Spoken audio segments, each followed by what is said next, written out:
আফ্রিকার জঙ্গল, যেখানে প্রতিটি নিঃশ্বাসে লুকিয়ে আছে রহস্য আর বেঁচে থাকার লড়াই।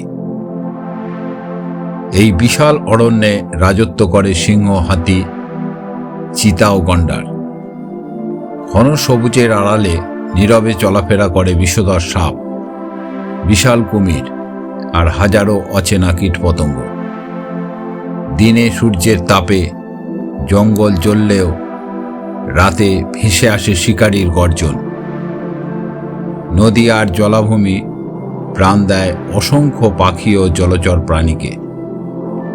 এখানে প্রকৃতি নিজেই নিয়ম বানায়, শক্তিশালী টিকে থাকে, দুর্বল হারিয়ে যায়। আরও রহস্যময় প্রকৃতি জানতে ভিডিওটি লাইক ও সাবস্ক্রাইব করুন। জয় ব্লগ।